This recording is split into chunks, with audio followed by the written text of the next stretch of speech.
Iris, you can see? Okay.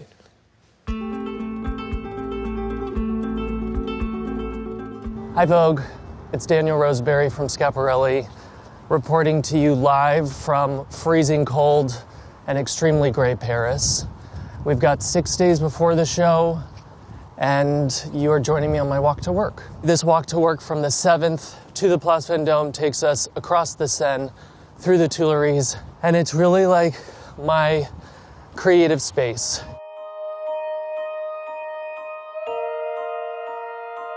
What I try and do on the walks is kind of put myself into a space where you can kind of have these free-form associations.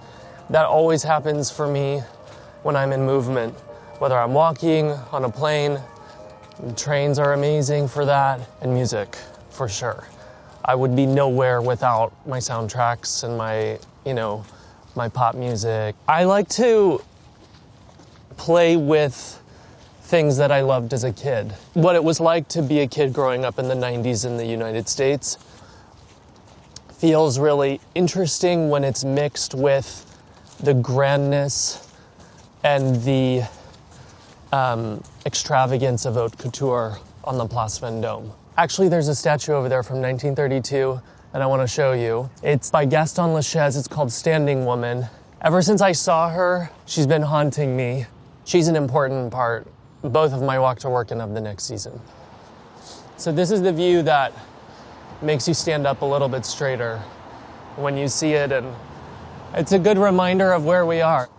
Everything is super intense right now. We've got fittings, we've got approvals, making sure everything is en point, as they say. We're the only couture salon in the world who makes the couture on the Place.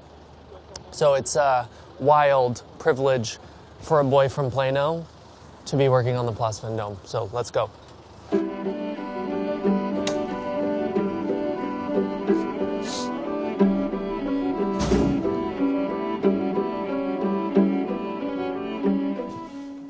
Okay, so second coffee of the day. On our way to my office, on the right side is the Place Vendôme, and on the left side, as you can see here, is the entire ready-to-wear collection. So here we are in my office, if you can believe it. This morning I have 2 more gowns to launch. So we've got 6 days and I have to do 2 gowns that can be made in 6 days. It's not ideal. We've got the foundation, so first I'm gonna go here. This is my box of secrets, this closet, which is not exactly organized, but these are my favorites here. Mechanical pencils, and mostly pens, to be honest. Because it's a sketch for the atelier, I like to keep it quite loose, actually. I always start by the face and a big bijou. The last look is gonna be a really simple bustier. We're going to drape this sort of sarong. This, to me, it's almost like when you close your eyes and you imagine what a couture gown from the 50s looks like. To make it a bit of Schiaparelli, we're gonna add some hand painting here to the torso. So this is gonna be velvet that's hand painted in gold leaf. I had a pen in my hand, apparently before I could talk. So it's just such a comfortable place for me. Definitely, I would not have this job if I didn't know how to communicate an idea visually, and that all comes back to drawing. Now that I've got the dresses prepped for handoff, we're gonna go to the studio, but first I need another coffee. So there's a coffee shop down the street. It's one of the only places in Paris that does a real iced coffee, like New York style. So let's go get a coffee. I would say 30 minutes. I just got a call from the team. We're ready to fit the sculpture piece, which was inspired by the Lachaise Standing Woman in the Tuileries.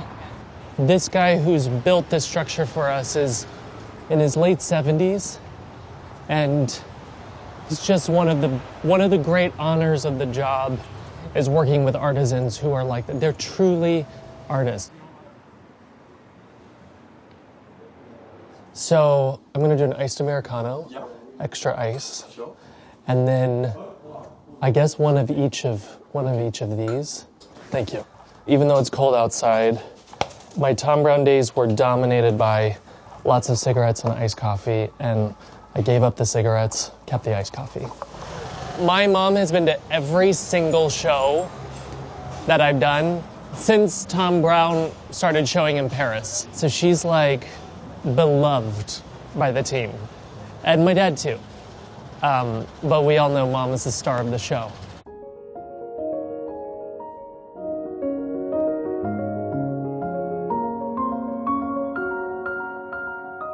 We're going to the tailoring atelier. At this point in the season, I'm coming down here, I would say almost daily, just to make sure everything's going.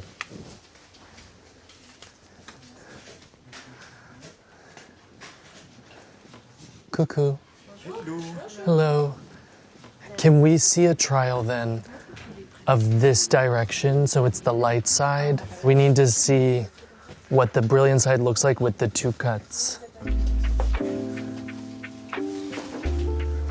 I mean, I think that the point of couture, other than telling a story about your imagination or your concept, is to also highlight the strength of the atelier.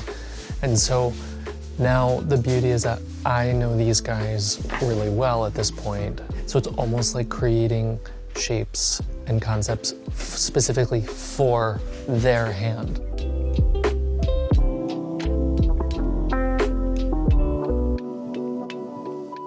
We are about to start one of our last fittings for this piece. We're going to be fitting the sculpture inspired by the one that we saw in the Tuileries. These are what I've been staring at for, I don't know, the past 7 or 8 weeks. Every look is its own story. So it has its own concept, its own creative intent, basically, and that's what this board is about. So the animals are gonna be, I think, the loudest part of the collection. As we did with the flowers last season, we've tried to create photorealistic embroidered animals. A lot of the characters in the collection were inspired by Dante's Inferno. There are 3 animals that Dante encounters, and it's a lion, a leopard, and a she-wolf. They are gonna be really wild. It's just this kind of ambition that we have, that I have, to truly try and innovate. I'm an American, I'm from Texas. The opportunity feels so unreal that I can't help myself but come here and give everything I have. Otherwise, I feel like I'm betraying the beauty of the opportunity in a way. Monsieur Corel, this is who I was talking about earlier. He's created this incredible sculpture for us. Before we even start with the bust, regarding the skirt, it looks quite tight. It's blocked by the jacket. Here especially. The back looks gorgeous though.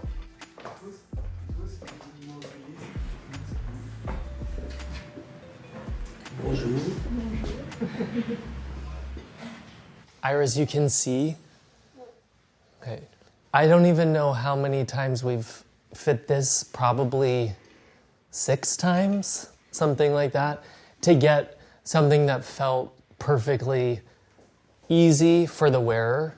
I think we've all been very aware that this look was going to be it's all about if it looks both easy for her, because we don't want her to be struggling inside, but also kind of surreal in the proportions. In the Inferno, there is a giant, so it was the perfect excuse to do the Lachaise woman for the runway. The profile of her sitting down here, it's so perfect. Wow. It's unbelievable.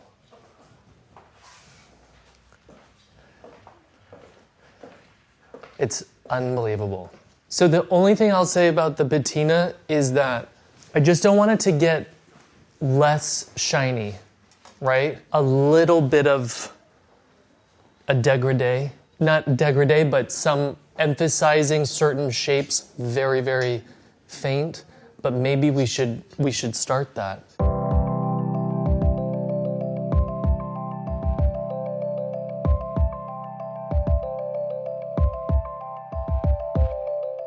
So look 28 Was inspired by this image, but more this idea of doing angel wings.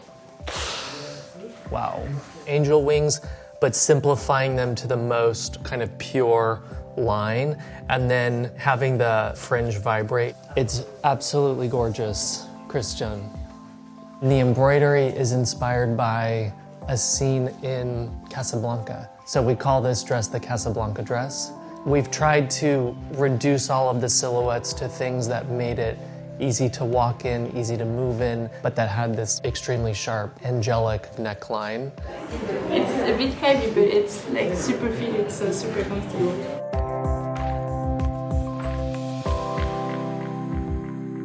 It's going to be a long night. We've got more fittings to do, more approvals, more sign-offs. Thank you for spending the day with me. I hope you feel inspired. I'm so excited to share this collection with everyone. And I hope most of all that you got to see a bit more of the genius of the creators who are making this collection for Schiaparelli. It is as much their collection as it is mine. Bye, Vogue. Thank you.